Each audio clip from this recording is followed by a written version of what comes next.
Let's face it, there's an abundance of laptop options out there, but when you're searching for the jack of all trades that is convertible, compact, yet also powerful and affordable, your options start to diminish pretty quick. At least from first glance, the Asus Zenbook Flip 14 looks like it could deliver on all of these fronts, but it unfortunately has one big flaw. Hey, I'm Brian and this is my review.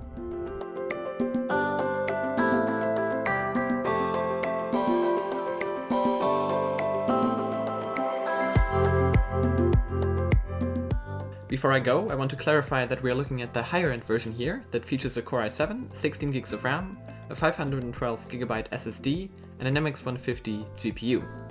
Let's start with the design.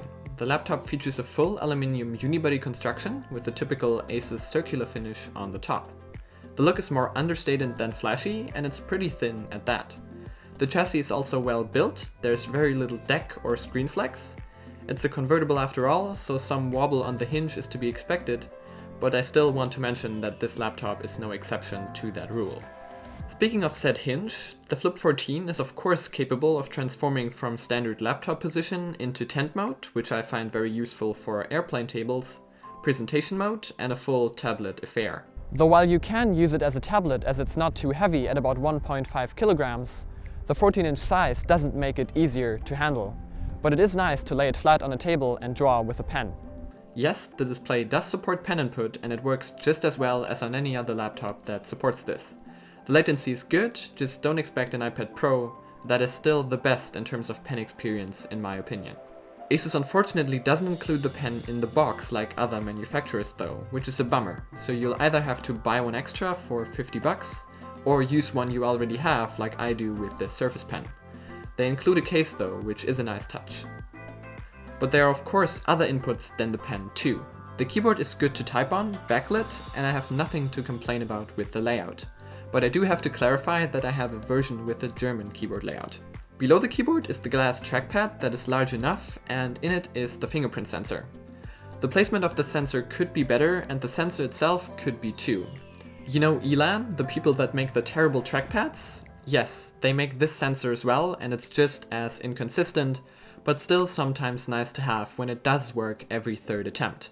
Interestingly enough though, the trackpad itself is a Windows Precision trackpad with very good tracking.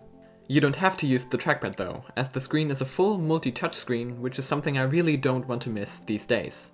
The screen is a 14-inch 1080p panel with 100% sRGB color support, so color-wise it's nice, but it isn't a 4K screen.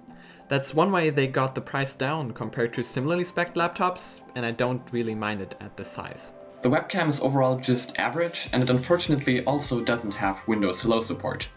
As mentioned, powering the display in this model is an Intel Core i7-8550U quad-core backed up by 16 gigs of RAM, a 512GB NVMe SSD, and an NVIDIA MX150 GPU. The 8th gen CPU is really fast and great for tasks that can take advantage of its 8 threads, like video editing, which is amazing on here. Scrubbing through and playing back a 4K timeline in Premiere is smooth, even when the project files are pulled over Wi-Fi, and the dedicated GPU helps with fast export times. The MX150 can also push 60 frames per second at 1080p with high details in GTA 5, so it's definitely capable of some gaming. And it doesn't even get hot while it's doing it. I didn't really see anything over 80 degrees, and the fans aren't too loud under load either, while being pretty much silent other times. Lastly, the SSD. Read and write speeds are extremely fast, like you would expect from an NVMe drive. It's pretty much on par with the MacBooks. Let's finish up with the ports, which will bring me to the strongest weakness of this device. The port selection is good, but it has to be more future-oriented. There's one full-size USB 3 port on either side, and the rest is on the right. A micro SD card reader, it'd be better if it was full-size, but at least it's there. An audio jack, an HDMI port, and a USB Type-C port. And these two are the main problem.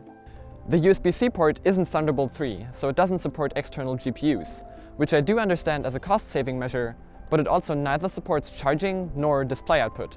So it's basically just a USB-A port with a fancy connector. But at least you can use the HDMI for a display, right?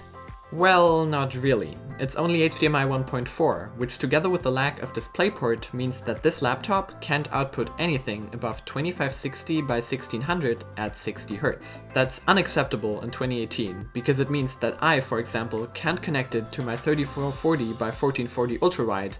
The bandwidth just isn't there.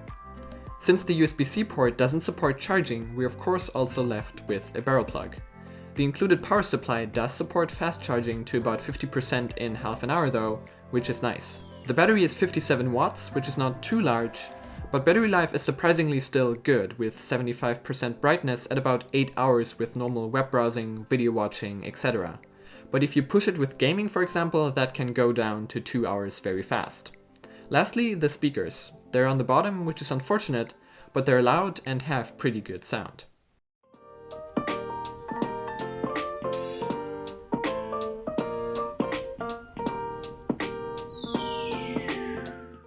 So that brings me to conclusion time. The performance is a strong point, and the overall package with the good screen and versatility is too. No other manufacturer has a 2-in-1 that is this compact and thin with a dedicated GPU, not even to mention at the $1299 price point. But they definitely cut some corners to get there, like a fingerprint sensor that I'd describe as just there, no 4K panel, no Thunderbolt 3, and generally a display output that is almost useless in 2018. What you get here is a 2-in-1 that is the size of many other 13-inch laptops, but has a dedicated GPU and doesn't break the bank. And if you don't need to connect it to an external display, then go for it. It's way cheaper and lighter than a Spectre X360, for example, but gives you the same performance for not too many trade-offs. But if you do want to connect it to any recent monitor, then I just can't recommend it, because that just doesn't work. Asus, you need to fix this in the next iteration. Give us Thunderbolt or at least HDMI 2.0. And while you're at it, also a better fingerprint sensor. If you enjoyed this review, then you know which buttons to press. And don't forget to press that follow button on Twitter too. I'm Brian, thanks for watching, and I'll see you in the next one.